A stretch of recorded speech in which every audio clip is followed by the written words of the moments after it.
Florentino Amerino était un scientifique autodidacte, naturaliste, climatologue, paléontologue, zoologue, géologue et anthropologue de la génération 80 du 19e siècle en Argentine.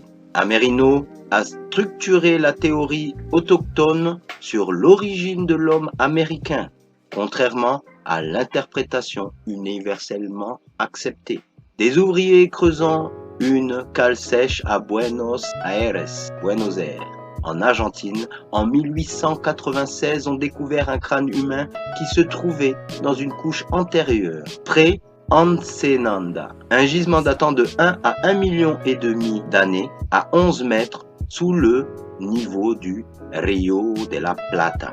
Le paléontologue argentin Florentino Amerino, 1854-1911, lui donna le nom scientifique de Diprotomo platensis. Cependant, un nouvel examen effectué par l'anthropologue américain Ales Hrdlicka, 1869-1943, découvrit peu de temps après que la capacité crânienne se situait dans la plage de l'Homo sapiens moderne et il rejetait la nouvelle espèce. Si nous suivons le point de vue conventionnel, la découverte pose deux problèmes. Les humains anatomiquement modernes n'existaient pas il y a 1 million d'années et il n'y a pas d'être humain dans les Amériques avant il y a environ 35 000 ans selon les dates officielles.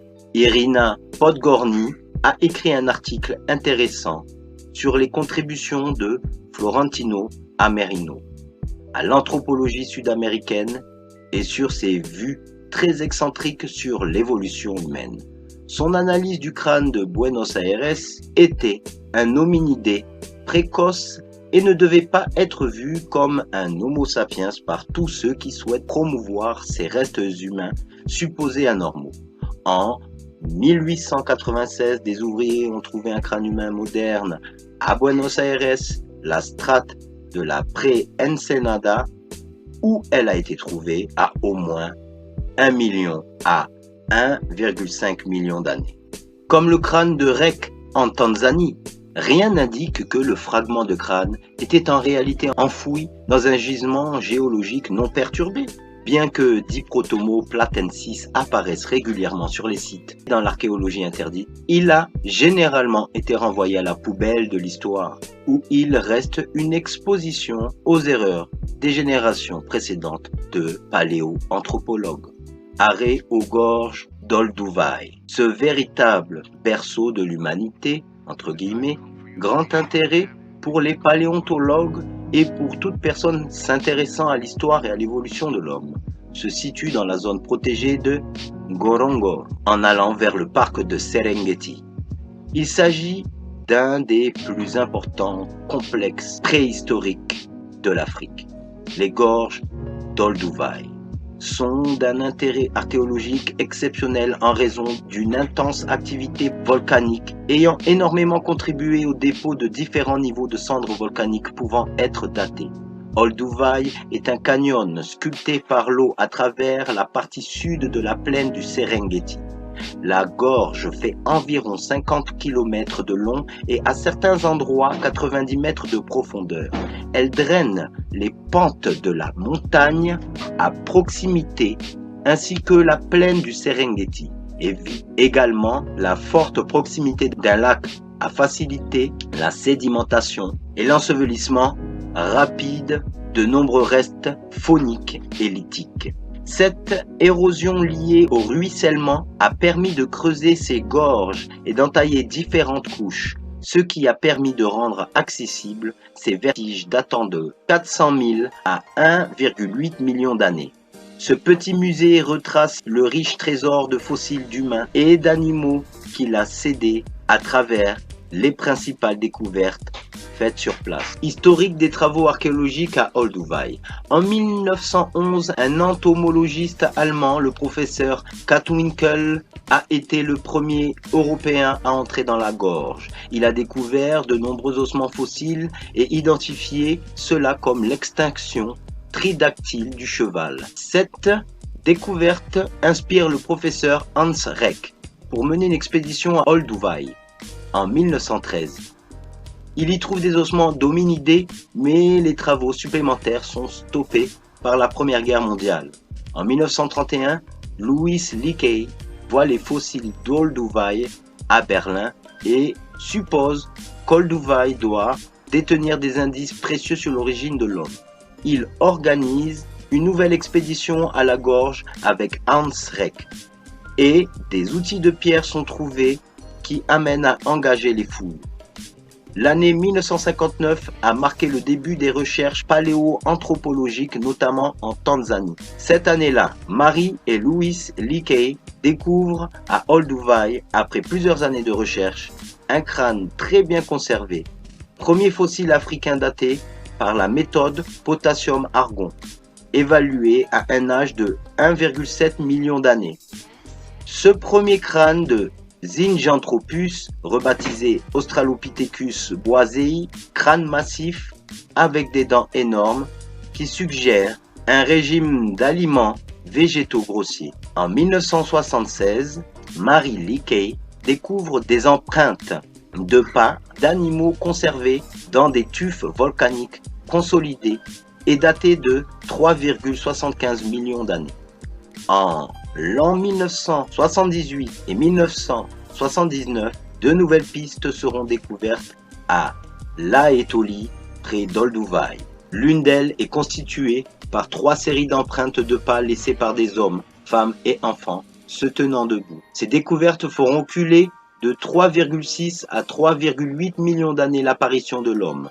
Une équipe d'archéologues américains et tanzaniens ont trouvé en 1986 les restes d'une femme adulte ayant vécu il y a 1,8 million d'années. Le site d'Olduvai a permis d'exhumer les restes fossilisés de 35 êtres humains, mais les recherches continuent. Josiah Dwight Whitney était un géologue américain, professeur de géologie à l'université de Harvard depuis 1865 et chef du California Geological Survey en 1860 jusqu'à 1874. À travers ses voyages et ses études dans les principales régions minières des États-Unis, on va voir que cela soulève des controverses, notamment concernant les origines de la vallée de Yosemite. En Californie, Whitney a été mêlé à 3 controverses notables. Premièrement, Whitney a affirmé que la vallée de Yosemite avait été créée par un naufrage cataclysmique du fond de la vallée. Cependant, John Muir, qui explorait la région de Yosemite à la même époque, a soutenu que la vallée avait été creusée par l'action de glaciers. Whitney se moquait de Muir en tant qu'ignorant et de simple mouton. L'enquête de Whitney révèle que les traces de glaciers ont été supprimées et qu'il n'a jamais abandonné son point de vue.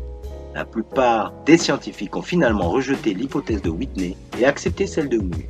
Controverse, crâne de Calaveras. La deuxième controverse portait sur la découverte du crâne de Calaveras, qui aurait été découvert par un mineur à une centaine de mètres sous la surface terrestre.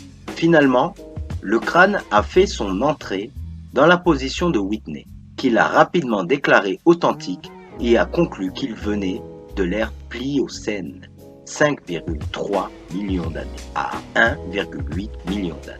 Cependant, d'autres affirment que le crâne est beaucoup plus jeune, à peine 1000 ans. En 1958, sur un site près de Lewisville au Texas, des outils en pierre et des os d'animaux brûlés ont été retrouvés en association avec des foyers. Plus tard, au fur et à mesure des fouilles, des dates au radiocarbone d'au moins 38 000 ans ont été annoncées pour le charbon de bois provenant des foyers. Encore plus tard, un point de Clovis a été trouvé. Herbert Alexander, alors étudiant diplômé en archéologie, a rappelé comment cette séquence de découvertes avait été reçue. À plusieurs reprises, a déclaré Alexander, les opinions exprimées à cette époque étaient que les foyers étaient fabriqués par l'homme et que les associations de la faune étaient valables.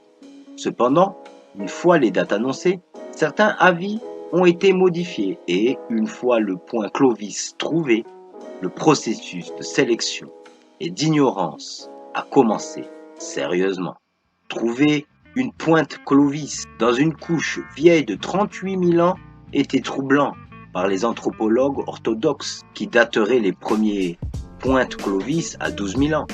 Certains critiques ont réagi à la découverte de Lewisville en alléguant que les pointes de Clovis avaient été plantées comme un canular. D'autres ont dit que les dates au radiocarbone étaient fausses.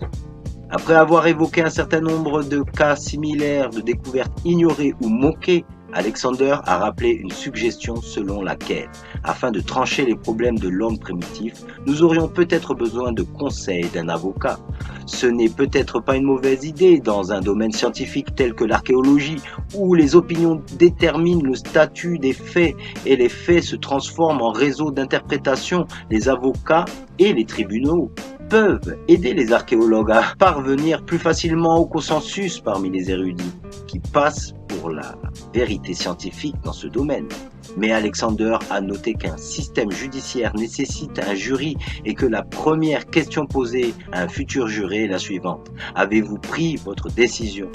Très peu d'archéologues ne se sont pas décidés à la date à laquelle les humains sont entrés en Amérique du Nord. L'idée selon laquelle les pointes de projectiles de type Clovis représentent les outils les plus anciens du Nouveau Monde est mise au défi par des fouilles sur le site de Timlin, dans les montagnes de Catskill de l'État de New York. Au milieu des années 70, on y retrouva des outils ressemblant beaucoup aux outils acheléens supérieurs d'Europe. Dans l'Ancien Monde, entre guillemets, les outils acheléens sont couramment attribués à Homo erectus, mais une telle attribution est incertaine car les restes squelettiques sont généralement absents sur les sites d'outils. Les outils du site Catskill ont été datés de 70 000 ans sur la base de la géologie glaciaire.